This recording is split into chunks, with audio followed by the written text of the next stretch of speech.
Hemolytic anemia, and will be presented by Dr. Abdurrahman Al-Ma'in. Dr. Al-Ma'in is the assistant professor at Al Jawf University. Assalamu alaikum. Bismillah ar-Rahman ar-Rahim. I'd like to thank the organizing committee for giving me this opportunity to speak to you in this lovely board review. I'm going to speak about a general approach to the diagnosis of hemolytic anemia, followed by a short series of case studies. Let's have a go. Hemolytic anemia is defined as anemia due to shortened survival of circulating RBCs, or more conveniently, less than 100-day RBC survival. Normal bone marrow in healthy people is able to increase its output about 6 to 8-fold. Anemia is not manifest until this capacity is exceeded, which means that the red lifespan should be lowered up to 15 to 20 days or less. However, anemia may occur with more moderate shortening of the red cell lifespan if there is an associated depression of bone marrow function. So the manifestation of anemia is dependent on the balance between the rate of hemolysis and the rate of RBC production by the bone marrow. If the rate of hemolysis exceeds that of the bone marrow production, anemia ensue, and in cases of balance between both, no anemia will occur. Causes of hemolysis may be divided into defects of intracorpuscular nature or extracorpuscular factors. Intracorpuscular defects encompass hemoglobinopathy, enzymopathy, membranopathy, as well as PNH. In cases of extracorpuscular factors, we have got variety of factors that are not relevant to the RBC themselves, including mechanical destructions, toxin resulting in their lysis, drug effect, infections, or immune-mediated hemolysis. Interestingly, all of intracorpuscular defects are of hereditary basis, except for PNH, which is acquired. The opposite is applicable for cases of extracorpuscular factors, where all of them are acquired except for familial HUS. The manifestation of hemolysis is dependent on the site of hemolysis. We have got intravascular as well as extravascular hemolysis. Extravascular hemolysis is merely an exacerbation of the physiologic RBC lysis in the reticular endothelial system and may manifest with mild to moderate splenomegaly, elevation in unconjugated hyperbilirubin, as well as increased urinary urobilinogen. Increased unconjugated bilirubin in adult doesn't pose a risk, since they have a very competent defensive mechanism reflected by conjugation ability by the liver as well as blood-brain barrier. But in cases of neonate, these mechanisms are compromised, and those patients may be liable to have kernicterus with very deleterious effect. In case of intravascular hemolysis, we may get hemoglobinemia as well as hemoglobinuria. Hemoglobinemia results in consumption of nitric oxide with resultant constellation of manifestation, including abdominal pain, esophageal spasm, dysphagia, passage of dark-colored urine, pulmonary or systemic hypertension, etc. Hemoglobinuria is very harmful to the kidney and may result in renal failure, renal tubular dysfunction, and chronic renal failure in cases of a chronic hemoglobinuria. Here is a suggested approach to diagnosis of a hemolytic state. First of all, we have to establish the presence of HI, having entertaining tests reflecting increased red cell destruction, or tests reflecting the increased bone marrow production of erythroid precursor as a response to anemia. Tests reflecting increased red cell destruction include increased indirect bilirubin, lowered serum haptoglobin, test for hemoglobinemia, hemoglobinuria, and hemosideриnuria in cases of suspicious intravascular hemolysis. Test reflecting increased red cell production, reticulocyte count, and I would suggest to have reticulocyte production index since it is more reflective of the bone marrow response to the anemia because it takes into account two variables with correction of the patient level of hematocrit to the mean hematocrit of normal, as well as the reticulocyte maturation time. And here is the formula for calculation of RPI.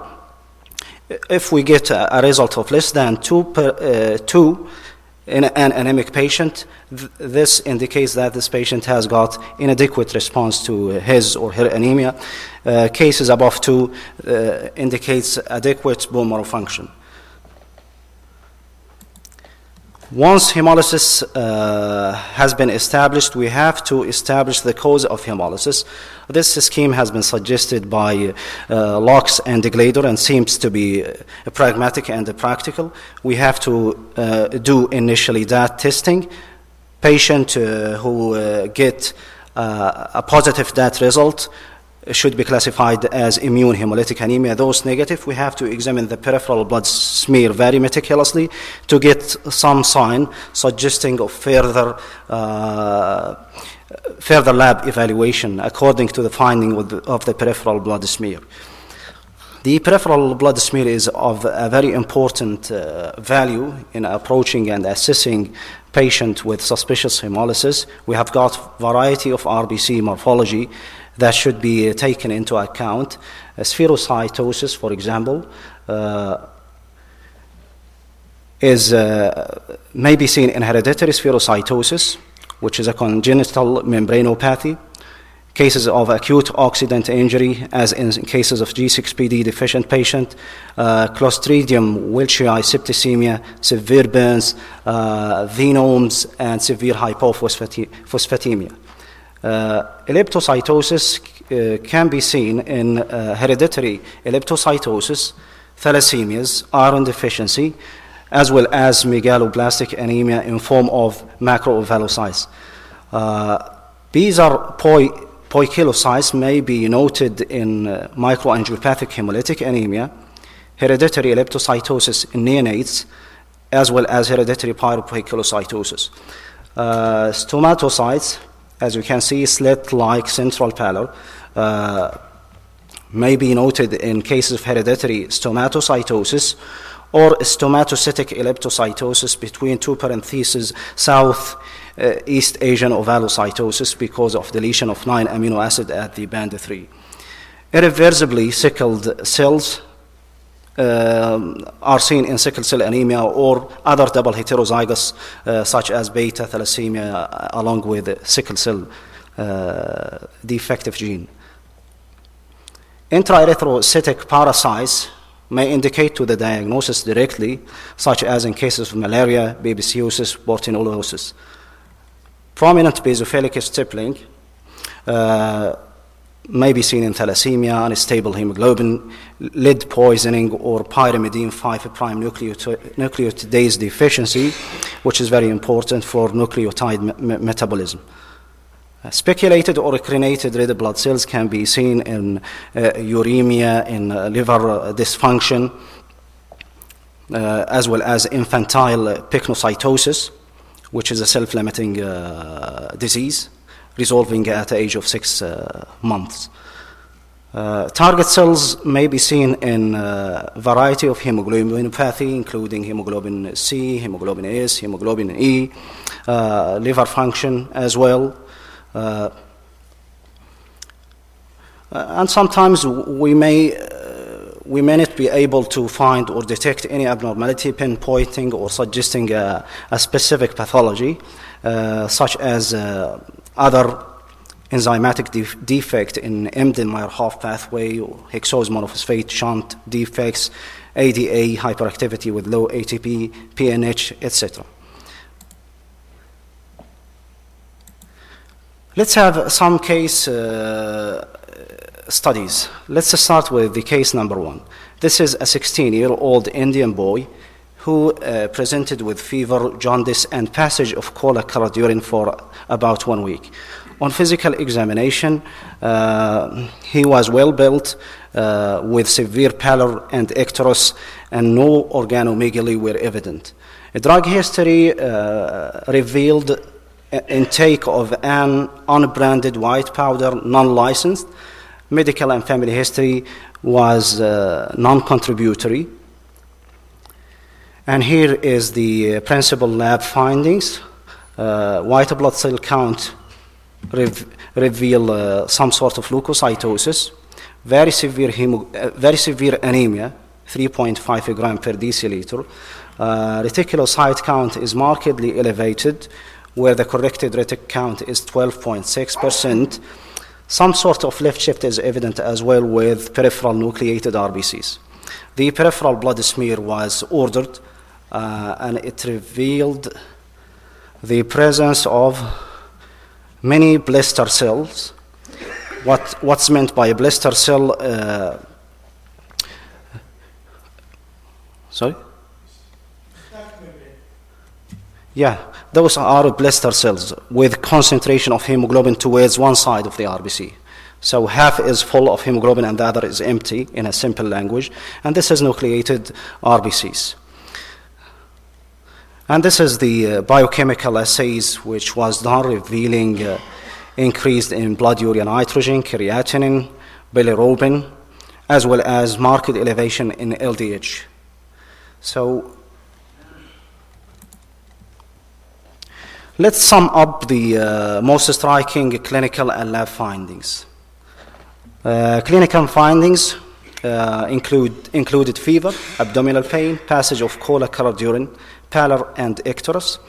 Lab finding showed severe anemia, some sort of leukocytosis, azotemia, hyperbilirubinemia, markedly increased LDH, sign of hemolysis with the presence of microspherocyte, bite/blister cells, and remarkable polychromasia and evident circulating nucleated red blood cell. So how do you explain these findings? So we have got sign of hemolysis with many blister cells peripherally and a very intense bone marrow response to such anemia. So yeah, it is because of acute oxidant damage to the RBCs and hemolysis due to G6PD deficiency. What is the inheritance pattern of this condition? So it is X-linked affecting mainly males. What is the pathogenesis of this condition that lead to hemolysis in this patient? Reduced level of reduced glutathione, which is necessary for getting rid of the oxygen radicals that are toxic to the RBCs. We may demonstrate or visualize Heinz bodies in the RBCs utilizing supravital stains. Heinz body is bound, membrane-bound inclusion within RBCs, reflecting the precipitation of denatured hemoglobin. Both intravascular and extravascular hemolysis occurs in such cases.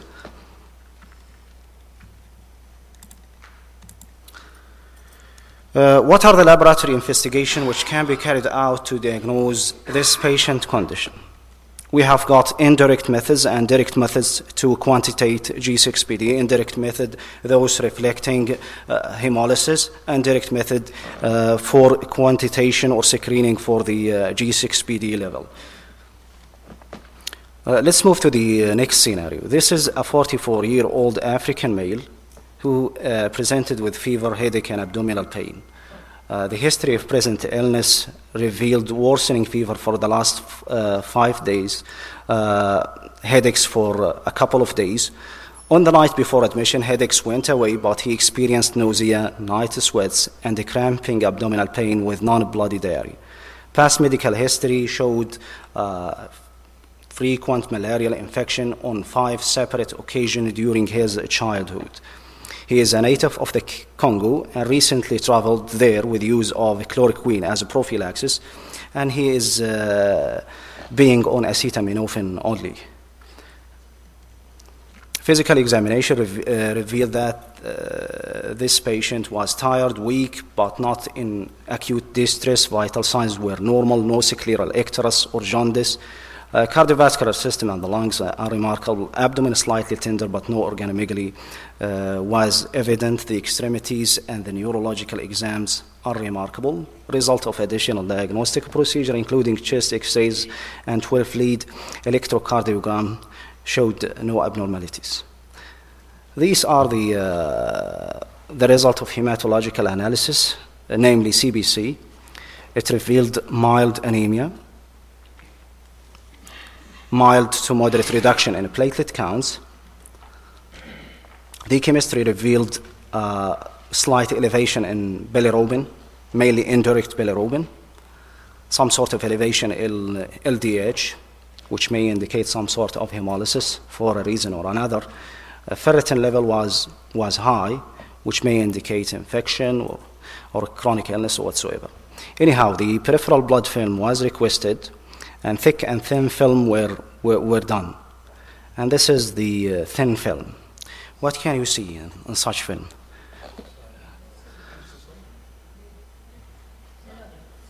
So you can appreciate that we have got banana-shaped gametocytes and very small trophozoites and ecoliform, marginated, multiply infected erythroid with multiple parasitic inclusion, schizont, and some erythroid cells are enlarged with fimbriated edges and amoeboid trophozoite, which is indicative of what? So we have got falciparum infection and likely mixed infection, yes. We have got co-infection with the Plasmodium falciparum along with Plasmodium ovale. Here is the life cycle of malaria in a human being. Once spirozoites in the circulation, they will travel to the hepatocyte.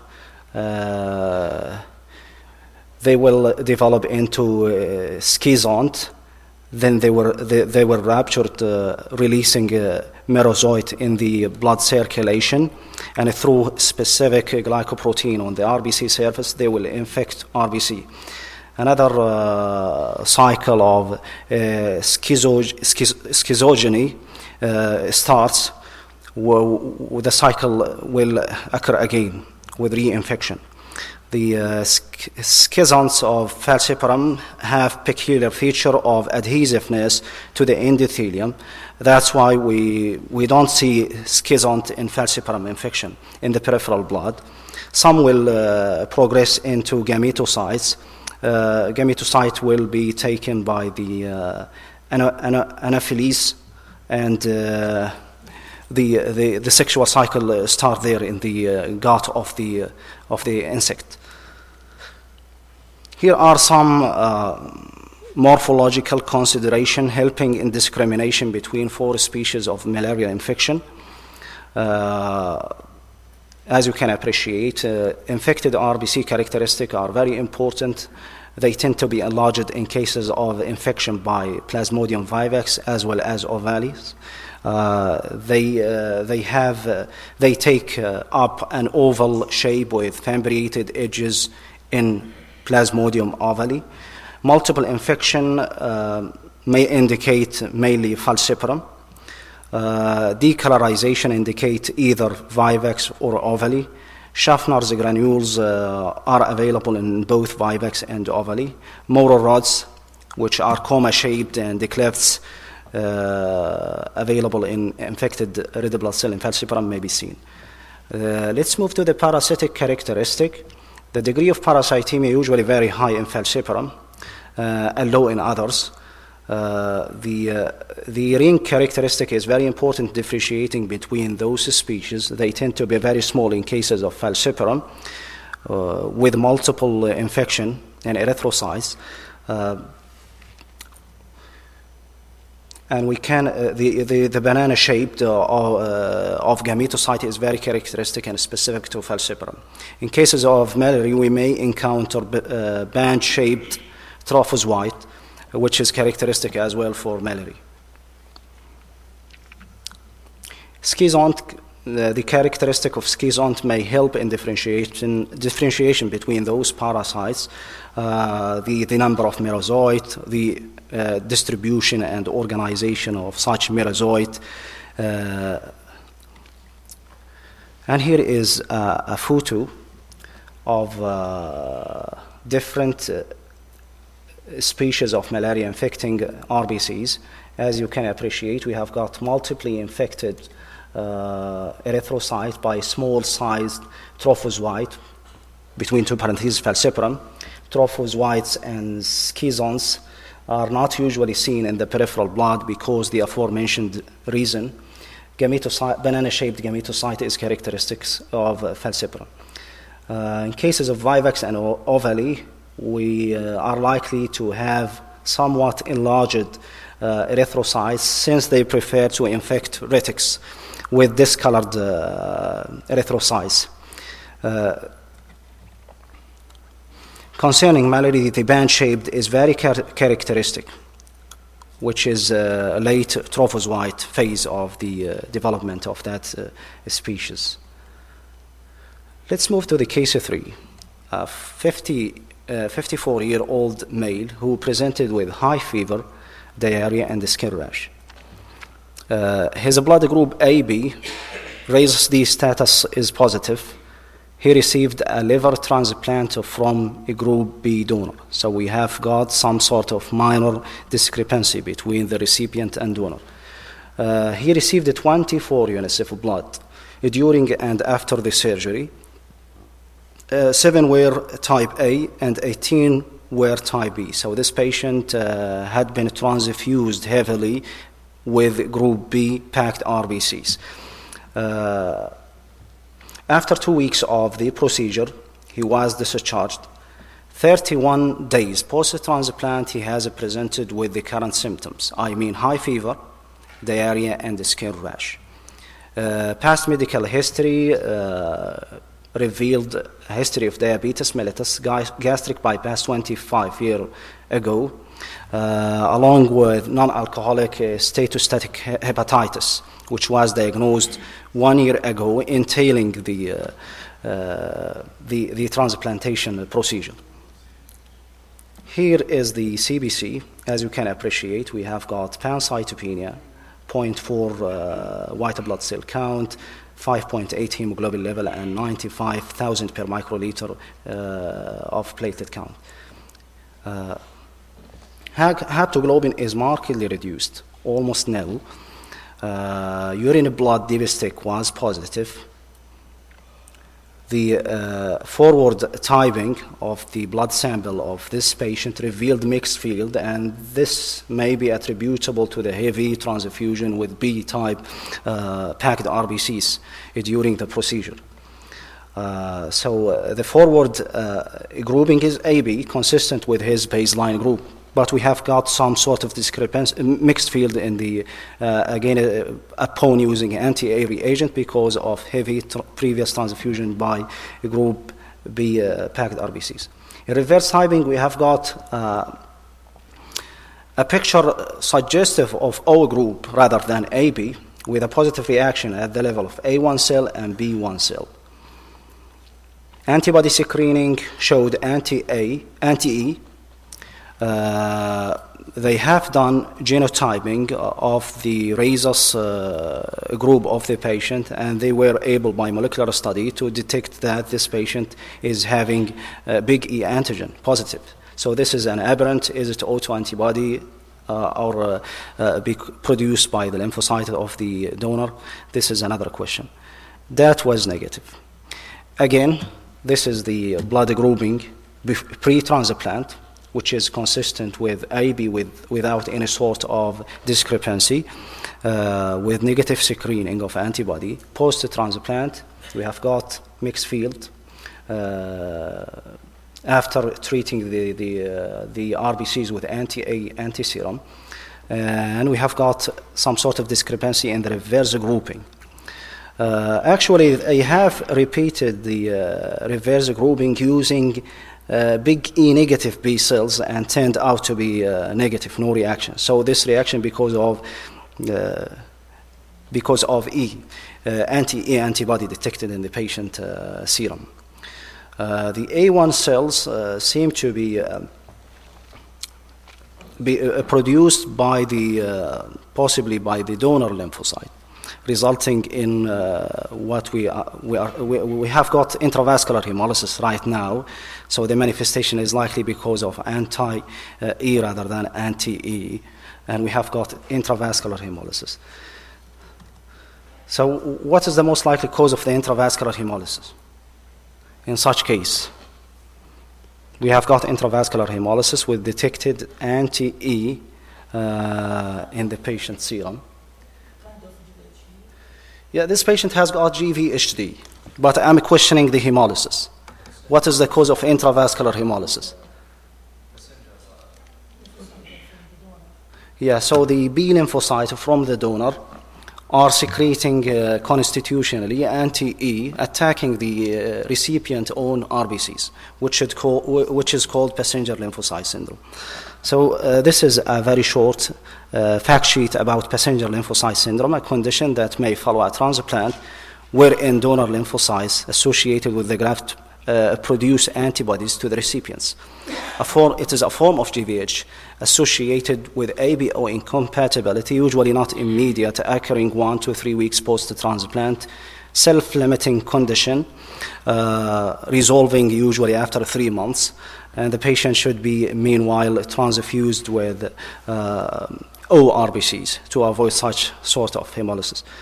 The organ type is important due to differing amount of lymphoid tissue. The most common antibodies are against ABO, followed by rhesus antibodies, then other antigens such as KID or KIL. Cyclosporin, as used immunosuppressive, is associated more with passenger lymphocyte syndrome since it targets T lymphocyte rather than B lymphocytes. So B lymphocytes are able to proliferate and produce antibodies. This is the case for. This is a 5-year-old male who has presented with dark urine and fever. He has got a recent history of upper respiratory tract infection precipitated by exposure to severe cold weather and a snowstorm, requiring treatment with erythromycin. Otherwise, he was previously healthy. On hospital admission, the patient was febrile, 40 degrees centigrade. Lungs were clear to auscultation, and the heart rate was regular. There was no edema or jaundice. And here is the CBC, which was done on the first day of admission. As you can appreciate, we have got lowered RBC count, moderate degree of anemia, and hematocrit. The reticulocyte, we have got two determination of reticulocyte count. The second one is 5.7, which is considered elevated, suggesting some sort of peripheral consumption, lysis, or whatsoever. ESR was elevated. It is not specific, maybe because of concurrent infection. The LD is elevated. LD is not specific, elevated in variety of tissue damage, inflammation, infection, malignancy, hemolysis. Bilirubin is elevated, direct and indirect as well, but indirect much elevated compared to the direct bilirubin.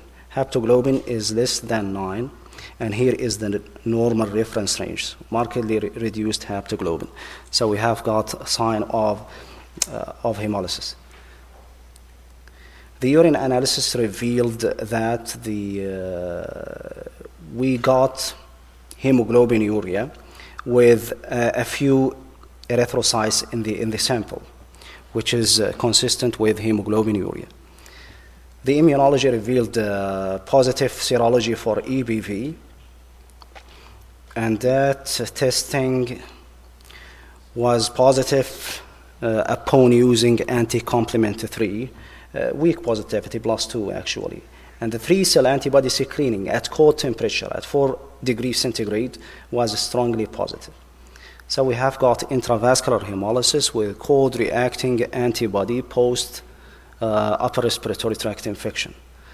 And this is the peripheral blood film obtained from the patient upon admission to the hospital, revealing many agglutinates.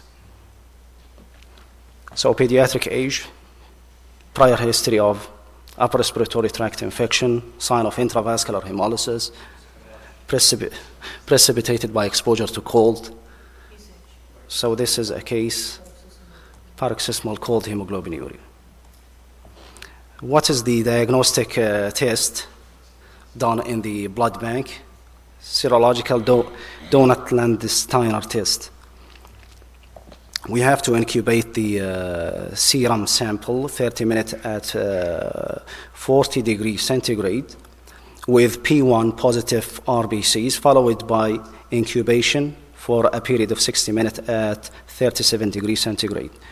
What is the benefit of such procedure? To demonstrate the biphasic nature of the antibody. The antibody is very peculiar, IgG, attaching to the RBC surface at cold temperature. So the objective of from incubation at cold temperature to allow the antibody to join the RBCs, followed by incubation at 37 degrees to allow its dissociation and subsequent activation of classic complement. And it was positive, confirmed in such case. So we have got a case of paroxysmal cold hemoglobin E. This is the case number 5, 60-year-old Caucasian male, known case of untreated CLL, hospitalized for a week with a progressive fatigue, nausea, vomiting, and generalized malaise. At that time, he was found to have hemoglobin of 70.4 gram per deciliter and reticulocytosis of 24%. So, moderate lowering of the hemoglobin with remarkable reticulocytes suggestive of hemolysis or peripheral consumption of erythroid. Consult to cardiology yielded a transesophageal echocardiogram that showed normal valve function without leakage, since this patient underwent an aortic valve replacement 7 years ago. And it was non-conclusive. The valve is functioning well, no sign of leakage or so. In addition, no schistocytes were seen on the peripheral smear. Further evaluation of non-immune etiology was done without avail.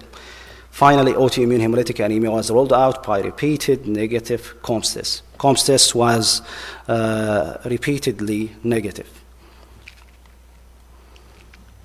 What is your differential diagnosis? We have got some sort of hemolysis or peripheral consumption of RBCs, either immune or non-immune hemolytic anemias. Immune hemolytic anemia was excluded and entertained thoroughly. PNH, they have done PNH analysis using flow cytometry, and it was negative. Autoimmune Combs test was done repeatedly, and it turned out to be continuously negative. What do you think? Is immune hemolytic anemia in such cases, Combs negative, excluded completely? Or can we get immune hemolytic anemia with negative Combs? How can you exclude the mechanical if he has aortic valve and he has diverticulosis?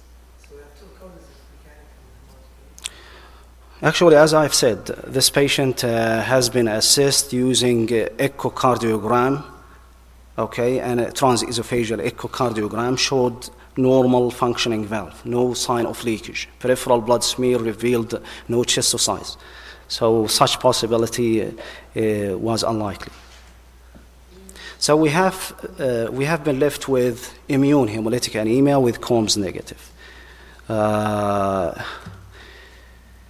So what is an appropriate workup for a Combs negative hemolytic anemia that is suspected to be autoimmune? Actually, 5 to 10% of all AIHAs are Combs negative. The suggested explanations for that: natural killer mediated hemolysis rather than antibody mediated, small numbers of RBC bound IgG molecule, low affinity autoantibody, IgA or IgM autoantibodies. So a negative that should be weighed in conjunction with a clinical suspicion. The clinical suspicion is high for immune-mediated hemolytic anemia. A thorough investigation into non-immune causes has not yielded a valid cause. Specialized testing may be necessary. There are some solutions to trying to get a valid COMS result, including polybrine testing called low ionic strength saline wash technique and the use of anti-IgA and anti-IgM reagents.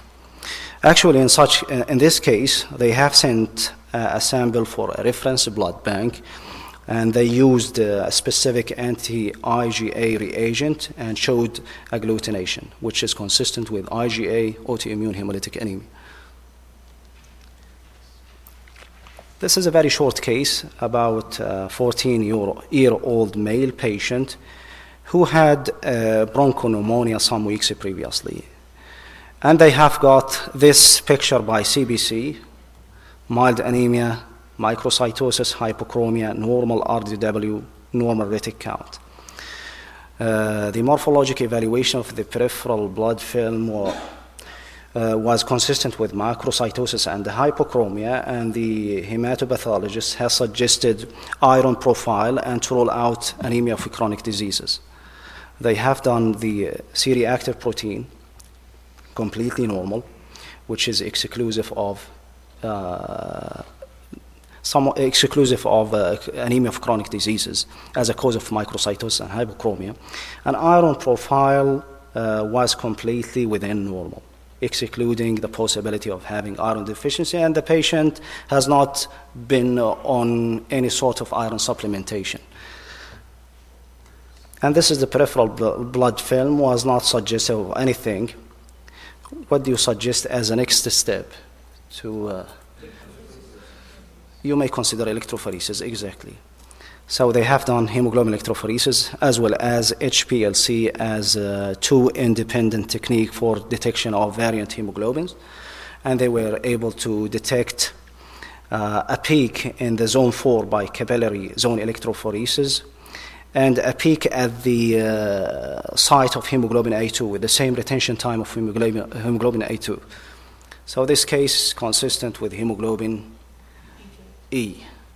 The hemoglobin percentage is lower than that of hemoglobin A because it is thalassaemic hemoglobin variant, accounting for almost 30%, along with A2 in case of HPLC. This is the last case, very classical, typical case, straightforward. This patient has presented with a complaint of lower back pain, fatigue, easy bruising, and sudden onset of dark urine on arising in the morning. Lab studies and bone marrow aspirate were ordered by the physician. The CBC revealed pancytopenia. Retic count was elevated. The RBC showed moderate polychromasia, slight anisopoikilocytosis, one nucleated RBCs per 100 white blood cells peripherally.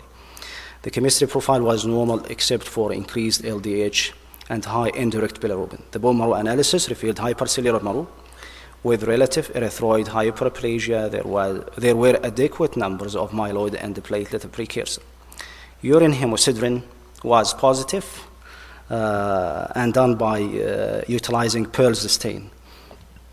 The flow cytometric analysis was ordered, unfortunately for erythroid only, without analyzing granulocyte or monocytes, and showed this picture. What do you think? This is CD59, and almost we have got a very large percentage of erythrocytes lacking CD59 completely, type 3 cell type.